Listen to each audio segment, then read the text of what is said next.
Muy bien, Salmo capítulo 139, versículo 13, vamos a leer, dice, porque tú formaste, dice David, tú formaste mis entrañas, tú me hiciste en el vientre de mi madre, te alabaré porque formidables, maravillosas son tus obras, estoy maravillado y mi alma lo sabe muy bien. No fue encubierto de ti mi cuerpo, bien que en oculto fui formado y entretejido en lo más profundo de la tierra. Mi embrión vieron tus ojos y en tu libro estaban escritas todas aquellas cosas que fueron luego formadas: nariz, pelo, estatura, color de piel, complexión, bla, bla, bla, lo que sea, ¿verdad? Sin faltar una de ellas. Dios nos formó. David tuvo revelación de Dios de que su vida, su cuerpo fue formado en el vientre de su madre. Y hoy quiero hablar esta mañana acerca de la autoestima. Y si alguien tenía una autoestima fuerte y una autoestima firme y estaba muy seguro de quién era él en Dios, era David. David no fue tomado en cuenta cuando Samuel llegó a su casa. Allí no lo busques, pero primera de Samuel, capítulo 16, Samuel llega a la casa de Isaí, padre de David y de todos sus hermanos. Samuel llega con el propósito de levantar a uno de los hijos de Isaí como rey. Isaí sabía que esa visita de Samuel era con ese propósito, y por eso dice la Biblia ahí en 1 Samuel capítulo 16 que le presentó al hijo mayor, al primogénito. Si alguien va a ser rey, pensó Isaí, pues va a ser mi hijo el primogénito. Entonces lo hace pasar primero y Samuel lo ve y se impresiona y dice: este es el hombre que Dios tiene para levantar como rey para Israel. Pero Dios le habla a Samuel y le dice: no te equivoques, no es él. No es él. Y entonces Samuel dice: bueno, pues este no es, pásame al siguiente, ¿verdad? Y le pasa a todos los hijos, desfilan todos los hijos, menos el insignificante, menos el pequeñito. Isaí lo que estaba diciendo sin decirlo es que el pequeño no puede pasar, el menor no puede pasar, porque el menor no está capacitado para ser rey. El menor solamente sirve ahorita para cuidar ovejas. De hecho, hermano, déjame decirte, los hermanos de David también lo menospreciaron. ¿Te acuerdas cuando David llega ahí para enfrentarse con Goliat, no? Y los hermanos, el hermano mayor de hecho es el que le dice: ¿qué haces aquí? Nada más viniste de metiche, ¿verdad? De chismoso, nada más viniste para ver la batalla, para ver la guerra. ¿Con quién dejaste esas pequeñas ovejas que te encargaron a tu cuidado, no? Entonces los hermanos también lo menospreciaban de alguna manera. Y la autoestima de David, hermano, a pesar de eso, a pesar del menosprecio de los hermanos y a pesar del menosprecio de su propio padre, la autoestima de David era una autoestima firme y era una autoestima segura. Y esa autoestima venía de la comunión y la intimidad que David tenía con Dios. Esa autoestima no venía de que David fue a ver un psicólogo, ¿verdad? Y el psicólogo le habló y le dijo y le recordó toda su vida pasada y lo llevó a echarle la culpa a la mamá, a echarle la culpa a papá, ¿verdad? Y entonces ya lo sacó adelante y entonces David tuvo una autoestima increíble. No. La autoestima de David, hermano, venía porque pasaba tiempos de comunión y de intimidad con Dios. Y en esos tiempos de oración y de adoración, David tuvo revelación que Dios lo había formado en el vientre de su madre, que su vida no era un accidente, su vida era el plan perfecto de Dios. Hay diferentes cosas que pueden afectar nuestra autoestima. Una de esas cosas es, por ejemplo, la manera en cómo nosotros mismos nos vemos, ¿no? Ay, a mí como me hubiera gustado ser más alto, y los altos dicen: a mí como me hubiera gustado ser más chaparrito, y los gorditos dicen: a mí como me hubiera gustado ser más flaco, y los flacos dicen: a mí me hubiera gustado más ser gordito, ¿no? Y a veces, hermano, nuestra autoestima se afecta porque no nos aceptamos tal como somos.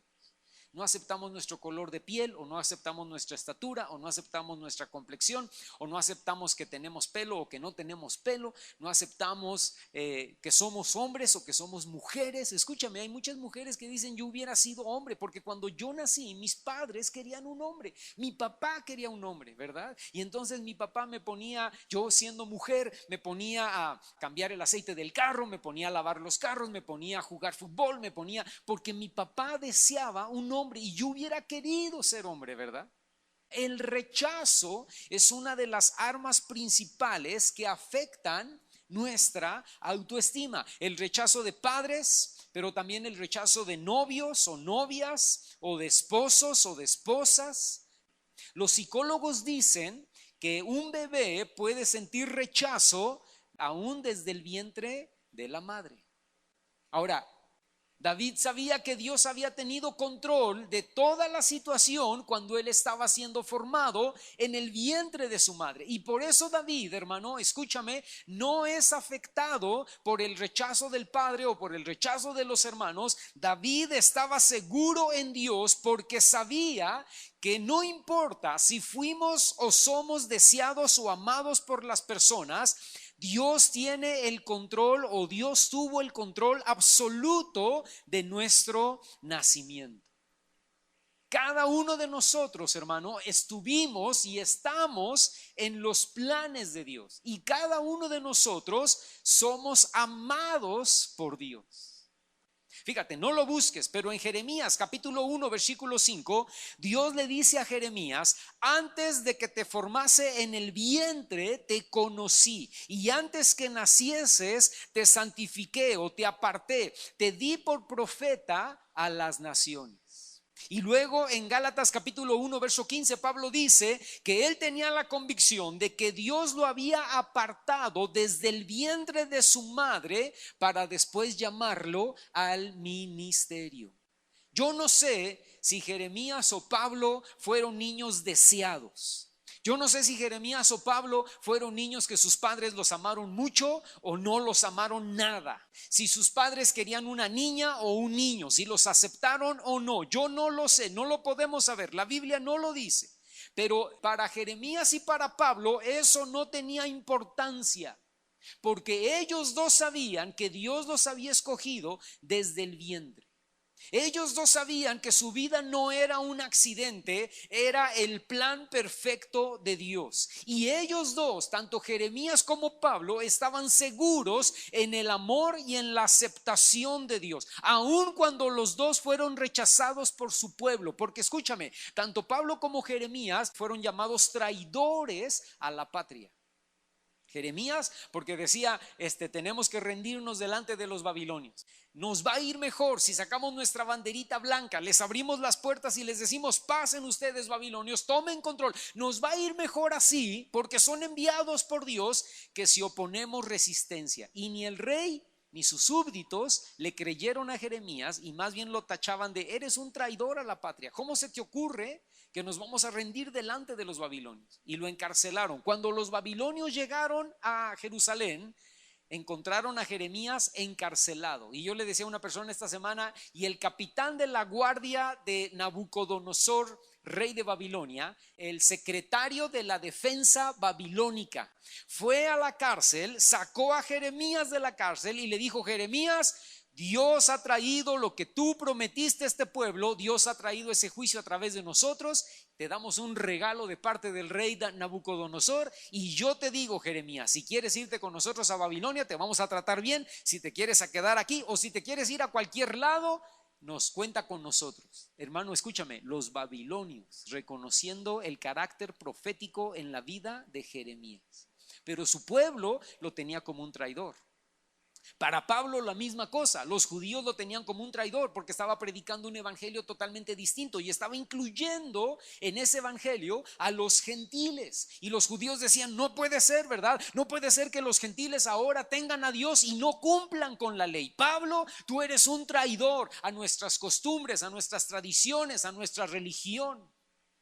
Sin ponerse a pensar si eran o no aceptados por la gente de su propio pueblo, Jeremías y Pablo eran hombres seguros en Dios porque sabían: yo fui formado por el Señor en el vientre de mi madre, mi vida no es una coincidencia, todo estaba en los planes de Dios para que yo naciera. De la misma manera, nosotros, independientemente de la voluntad o el deseo de nuestros padres, somos escogidos desde el vientre de nuestra madre para cumplir los planes de Dios en nuestra vida. Ay, hermano, ¿cómo cree? ¿Yo qué plan tengo de Dios en mi vida? Escúchame, Dios tiene planes para ti. Tu vida no es un accidente, tu vida no fue una coincidencia. Tú fuiste formado, así como David, así como Pablo, así como Jeremías, tú fuiste formado en el vientre de tu madre con un propósito. Fíjate lo que dice ahí en el libro de los Salmos, en el capítulo 27. Y fíjate el versículo 10, dice: aunque mi padre y mi madre me dejen, otras versiones dicen me abandonen, con todo Jehová me recogerá. La Nueva Versión Internacional dice: el Señor me recibirá en sus brazos. Y la Nueva Traducción Viviente dice: el Señor me mantendrá cerca. Aunque mi padre y mi madre me abandonen, me dejen en un lote baldío, se olviden de mí y nunca más me vuelvan a ver, con todo Dios me va a recoger, me va a recibir en sus brazos, me va a mantener cerca. Nuestros padres pudieron haber cometido errores con nosotros. Y déjame te digo algo, hermano, pudieron haber cometido errores consciente o inconscientemente. Porque ¿qué padre tiene hijos para decir: ay, a este le voy a amargar la vida como no sabe, ¿verdad? O sea, ¿qué padre piensa así? Ninguno, a menos que esté loquito, ¿verdad? Pero todos los padres tienen hijos para darles amor, cariño, ternura, darles todo lo que ellos no tuvieron. Cuando un padre tiene un hijo, independientemente de si lo deseaban o no, si querían o no un hijo en ese momento, independientemente de eso, cuando ya nace el niño y lo tienes ahí enfrente, dices: wow, a este niño lo voy a querer, lo voy a amar, le voy a dar todo lo que yo no tuve, quiero que lo tenga él. Pero de repente ese amor y ese deseo de cuidar y de proteger y de hacer bien las cosas, a veces, hermano, pues nos falla y terminamos haciéndolas mal. Pero no mal conscientemente, a veces terminamos haciéndolas mal inconscientemente, ¿no? Híjole, yo la regué, yo le di todo a mis hijos, ¿verdad? Y los eché a perder. O yo, para que aprendieran, para que se valieran por sí mismos, no les di nada y los eché a perder. Yo en mi cariño, ¿verdad? Les di mucho amor y mucho abrazo y mucho apapacho y los consentí y los eché a perder. Y yo, como mi papá nos echó a perder porque nos dio mucho amor, yo le di mucha justicia, mucho castigo, mucho golpe, mucho trato duro y los eché a perder, ¿verdad? Entonces, al final de cuentas, hermano, nuestros padres pudieron haber cometido errores consciente o inconscientemente. Pudieron haber lastimado nuestra autoestima consciente o inconscientemente. Pero por encima de nuestros padres terrenales, tenemos a nuestro Padre Celestial. Y no podemos, hermano, comparar el amor de nadie con el amor y la misericordia de Dios.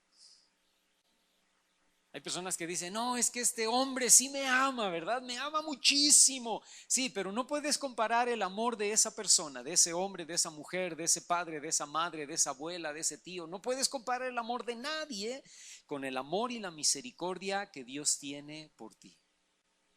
Y aunque la gente no te ame y aunque la gente no te acepta, Dios te ama muchísimo y te acepta tal como eres, con todos tus defectos, con todos tus errores, con todas tus virtudes y con todas tus cosas buenas. Y es Dios el único que puede restaurar nuestra autoestima. Porque nuestra autoestima no viene de la aceptación de las personas, no viene de lo que los padres u otras personas piensan o hacen por nosotros. Nuestra autoestima viene de Dios, aun cuando seamos rechazados o aun cuando no seamos amados, somos amados y aceptados por el Señor. Y el problema del rechazo, real o imaginario, es que consciente o inconscientemente intentamos buscar la aprobación de los demás. Como ya fuimos rechazados por nuestro padre, o ya fuimos rechazados por el ex esposo o la ex esposa, o como fuimos rechazados por la abuela o por la persona que se suponía que debía amarnos, entonces buscamos la aprobación de los demás. Y entonces vemos niñas y adolescentes de, no sé, 10, 11, 12, 15, 16, 17 años que buscan desesperadamente experiencias de noviazgo, porque buscan desesperadamente un hombre que les diga: qué bonita te ves, te amo mucho, te quiero mucho, vales mucho para mí. Personas que quieren agradar a todos, que buscan quedar bien con todos, a como dé lugar. Son ese tipo de gente que siempre a todo le dicen sí. Oiga, ¿me ayuda esto? Sí. Oiga, ¿me puede venir a ver eso? Sí. Oiga, ¿y me presta tanto? Sí, ¿verdad? A todo dicen que sí, porque quiero quedar bien con todos, porque fui tan rechazado en el pasado que ahora no puedo decir no. O vemos personas que idolatran a la persona que les da, aunque sea poquito amor, ¿verdad? Y no lo pueden dejar, aun cuando esta persona los rechaza o les hace mal. Pudiera ser que esta persona sí verdaderamente les ama mucho y entonces lo idolatran, ¿verdad? Es que este hombre, esta mujer sí se desvive por mí, sí me habla bien y me abre la puerta del carro y me trae flores y me hace de comer y me cocina, ¿verdad? Y entonces ahora esa persona ha ocupado el puesto número 1 en mi corazón. Y cuando esa persona me deja por alguna causa, se muere. Imagínate, ¿no? O sea, tengo a la persona más maravillosa del mundo amándome, realmente amándome, ¿no? Me ama tremendamente y de repente se me muere y entonces para mí es una tragedia porque el ídolo que tenía ya puesto en el trono de mi corazón pues se cae o me defrauda. Y entonces eso, pues yo casi me quiero morir. Ahora, eso cuando una persona me ama muchísimo, pero imagínate, yo necesito amor y llega alguien que me da poquito amor y entonces lo idolatro y digo, este es, ¿verdad? Esta es mi tabla de salvación y no lo puedo dejar, aun cuando de repente me rechaza, aun cuando de repente me hace mal. Y por falta de autoestima, permito de todo en mi vida. Oye, pero ¿cómo dejas que te hable así? ¿Cómo dejas que te trate así? ¿Cómo dejas que te haga esto? Ay, pero es que pues me ama, aunque sea poquito, pero me ama. Y el problema allí es que mi autoestima está deshecha y yo idolatré o idolatro a la persona que me está dando, aunque sea poquito amor. Necesitamos la revelación como David, que viene del Espíritu Santo, para entender que aun cuando las personas nos rechacen o nos olviden, Dios no nos olvida, no nos rechaza, porque somos criaturas suyas. Y más que criaturas, tú y yo, los que estamos aquí en este lugar, somos sus hijos. Y Dios no nos rechaza, Dios no nos olvida, Dios no nos hace a un lado. Y quiero ponerte esta mañana algunos ejemplos acerca de esto que estoy hablando hoy. Ya te mencioné el caso de David, pero te menciono, por ejemplo, el caso de Jefté en el capítulo 11 y 12 del libro de Jueces. No lo busques, no lo vamos a leer, pero ahí te das cuenta que la vida de Jefté fue una tragedia, ¿verdad? Fue hijo de una prostituta, obviamente pues no fue deseado, ¿verdad? Hijo de una prostituta. Su infancia y su adolescencia fueron marcadas por burlas y por rechazos. Sus medios hermanos lo desconocieron, sus medios hermanos le quitaron la herencia y lo desterraron de la ciudad natal. Y todo apuntaba, hermano, para que Jefté tuviera una vida miserable. Jefté tenía buenos pretextos para dejarse abusar. Jefté tenía buenos pretextos para él abusar de otros. Jefté tenía buenos pretextos para adquirir adicciones y darse a la perdición. Pero Jefté, hermano, tenía algo de revelación en Dios, porque su historia comienza en el capítulo 11 de Jueces, en el versículo 1, diciendo que era un varón esforzado y valiente. y Dios le levantó como juez. O sea que la autoestima de Jefté, hermano, estaba intacta a pesar de todo lo que Jefté había vivido en el pasado. ¿Por qué? Yo estoy convencido porque tenía revelación de parte de Dios. Pero te quiero hablar esta mañana también del testimonio o de la experiencia de Agar. Agar, que era una esclava egipcia viviendo en la casa de Abraham.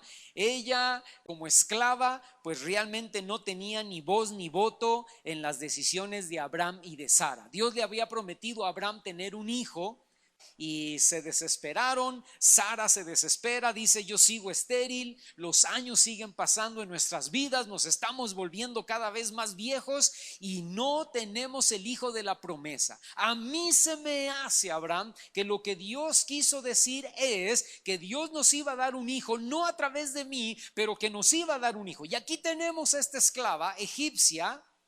¿Por qué no te llegas a ella y tienes un hijo de ella y ese hijo va a pasar a ser nuestro hijo? Pero, y escúchame, hermano, y Agar no podía decir: yo voto a favor o yo voto en contra, ¿verdad?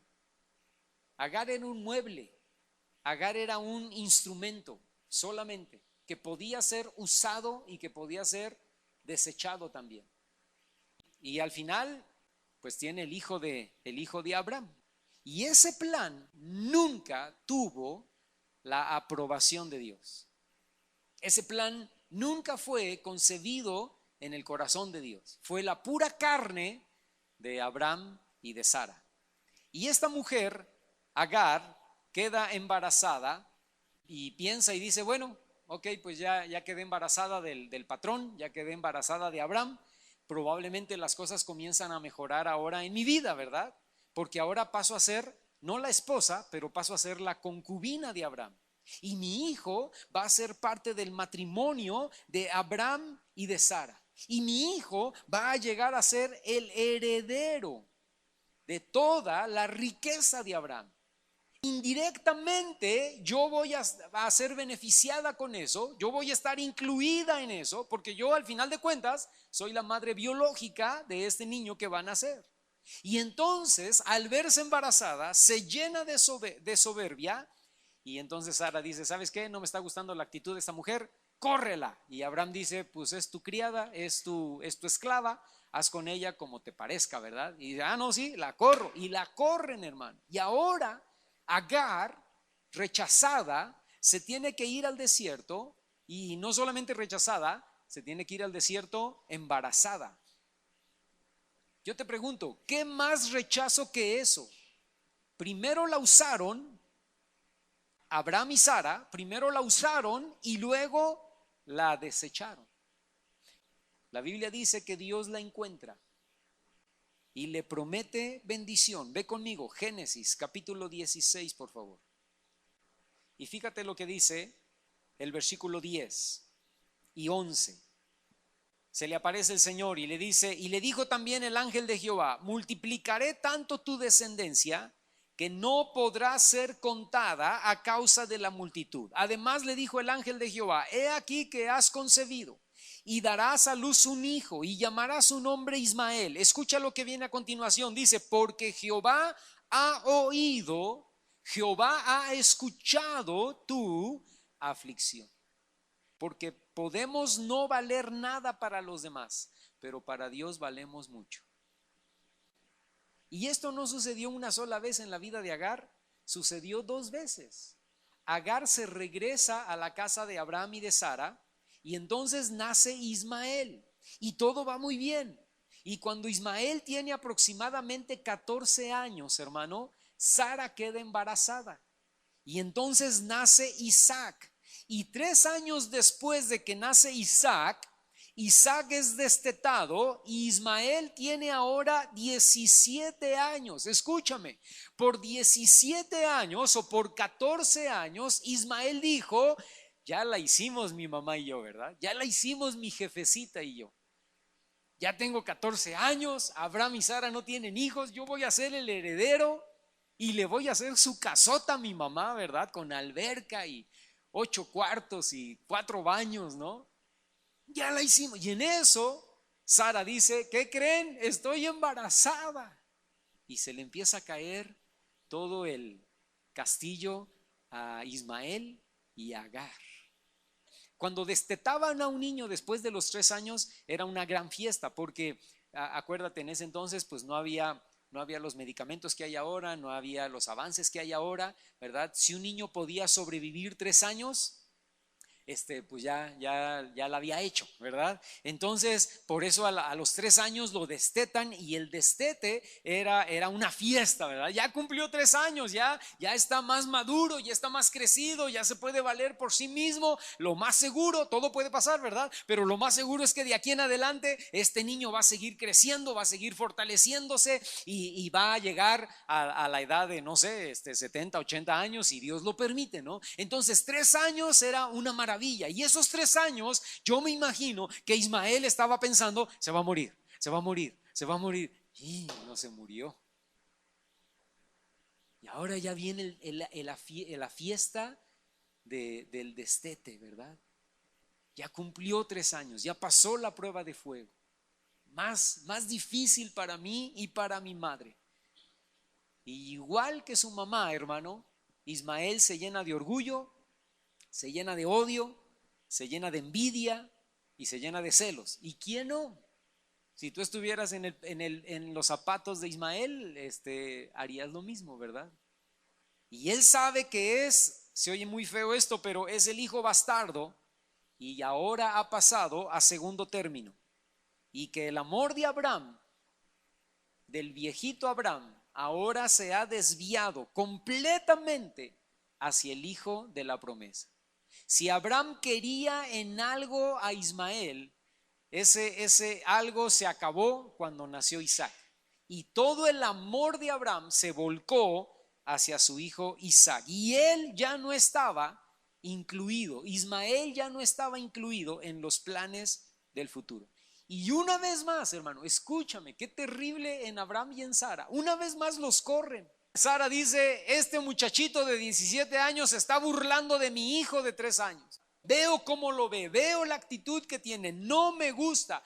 Córrelos, Abraham. Y los vuelven a correr, hermano. Ahora, y déjame te digo algo, y Dios estaba en control de todo eso, porque realmente el hijo de la promesa no era Ismael, era Isaac.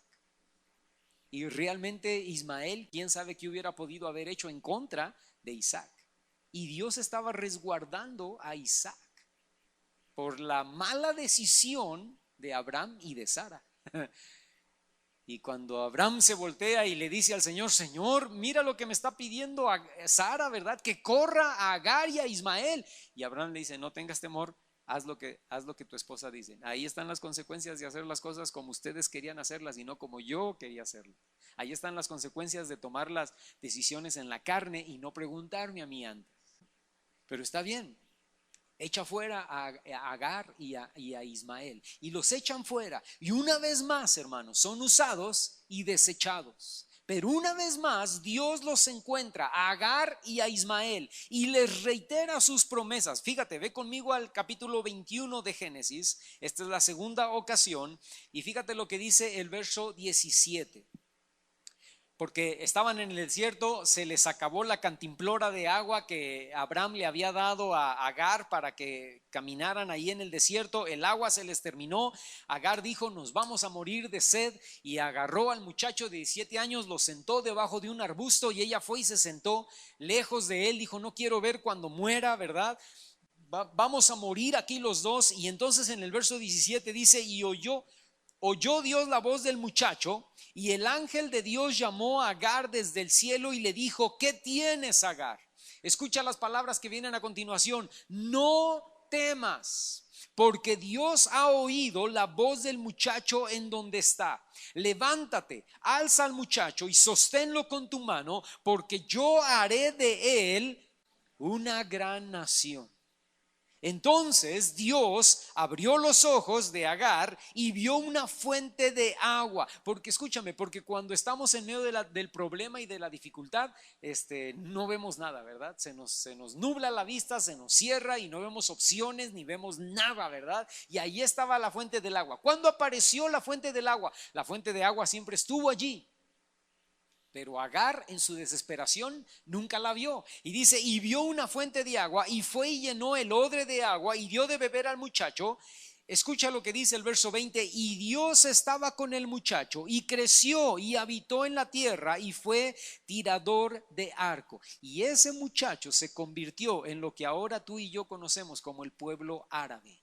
Ese muchacho fue el padre de los árabes, mientras que Isaac fue el padre de los judíos. Bueno, desde Abraham, ¿verdad? Pero Abraham, Isaac, Jacob y todos los demás, ¿no?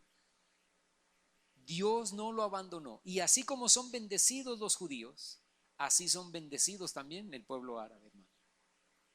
Porque ¿sabes algo? Porque Agar era una egipcia, pero los dos eran amados y aceptados por el Señor. No están solos en medio del desierto. Dios confirma que para él, para Dios, Agar y Ismael son valiosos y son aceptados. La pregunta esta mañana es, ¿qué debemos hacer? ¿Qué necesitamos hacer? Hermano, mi autoestima fue marcada por el rechazo o por el olvido de mis padres o de mi ex esposo o de mi ex esposa, ¿verdad? Me dejaron, me abandonaron, me humillaron, me desecharon, me usaron. Y ahora mi autoestima está por los suelos. ¿Qué debo hacer? Número 1, necesitamos perdonar. El rechazo puede venir de cualquier persona en cualquier edad. Y el problema es que junto con el rechazo aceptamos sentimientos de odio, de coraje, de resentimiento, de amargura, de tristeza, de temor. Y esos sentimientos solo sirven para aumentar nuestra falta de autoestima.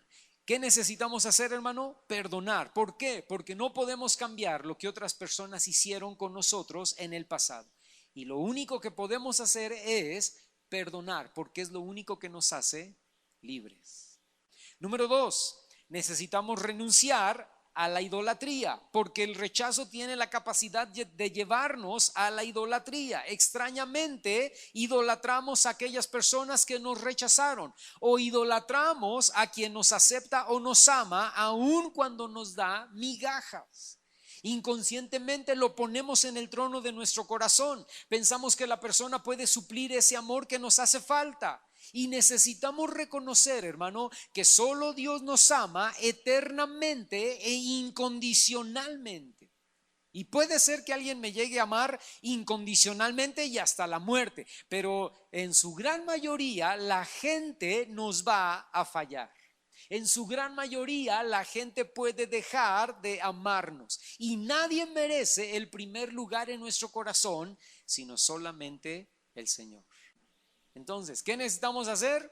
Rechazar la idolatría. Señor, yo he puesto a mi esposo en el primer lugar, he puesto a mi novio en el primer lugar, he puesto a esta persona en el primer lugar. Lo quito hoy de ahí y te pongo a ti, Señor. Y las otras personas ocupan el lugar que les corresponde, pero el primer lugar le pertenece al Señor. Y en número 3, necesitamos aceptar el amor de Dios. Curiosamente, las personas rechazadas les cuesta recibir amor y debemos abrirnos para recibir el amor incondicional de Dios.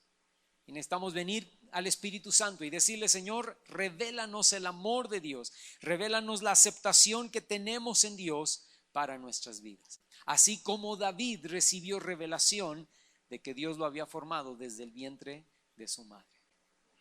¿Nos podemos poner de pie en esta mañana? Y si tú fuiste rechazado en el pasado, no importa en qué tiempo, no importa en qué edad, tal vez cuando fuiste un niño pequeño, por tu padre, por tu madre, por la abuela, por los hermanos, por las hermanas, o probablemente cuando fuiste creciendo y fuiste madurando por el novio o la novia o probablemente recientemente por un esposo o una esposa que te abandonó, que te dejó. Si tú has sentido rechazo en tu vida, hermano, te pido por favor, cierra tus ojos ahí donde estás y ora y dile al Señor, Señor, yo perdono de todo corazón a esta persona o a este grupo de personas que me rechazó en el nombre de Cristo Jesús. Si es tu padre, si es tu madre, si fue una persona en particular, menciona su nombre ahí en voz quedita, que solamente tú puedas escucharlo, y di, yo perdono a esta persona, y menciona el nombre y di, en el nombre de Cristo Jesús, todo su rechazo, todo su abuso, todo lo que él hizo, lo que ella hizo en contra mía, yo esta mañana lo perdono y lo olvido en el nombre de Jesús. Así como Dios me perdonó a mí, así como Dios tuvo misericordia de mí y sepultó y olvidó todos mis pecados, de la misma manera yo perdono el rechazo, el olvido, mi padre, de mi madre, de mi abuela, de mi esposo, de mi novio, de mi exnovia, en el nombre de Cristo Jesús. Y esta mañana, Señor, yo saco a cualquier persona que tenga en primer lugar en mi corazón. Yo quito a toda persona que esté ocupando el trono en mi vida, Señor. Y te pido perdón por haber levantado idolatría en mi corazón. Y declaro, Señor, que solamente tú eres digno de ser alabado, exaltado, y que solamente tú eres digno, Señor, de ocupar el trono en mi corazón. Renuncio, Señor, a toda idolatría de toda persona que me ha dado amor en el nombre de Jesús, y declaro, Señor, que solamente tú eres el Rey de mi vida, el Señor, el que ocupa el trono de mi corazón, Señor, en el nombre de Cristo Jesús. Y Padre, esta mañana yo te pido revelación de tu Espíritu Santo para que yo pueda ver cuánto tú me amas y cuánto tú me aceptas, Señor. Cuánto yo soy amado, amada, aceptado, aceptada por ti, Señor. Trae esa revelación a mi vida, trae tiempos de oración y de adoración que puedan revelarme, Señor, tu amor y tu misericordia. Esta mañana sana y restaura nuestras vidas, Señor. Que salgamos de este lugar transformados por el poder de tu Espíritu Santo. Lo pedimos en el nombre de Cristo Jesús. Amén.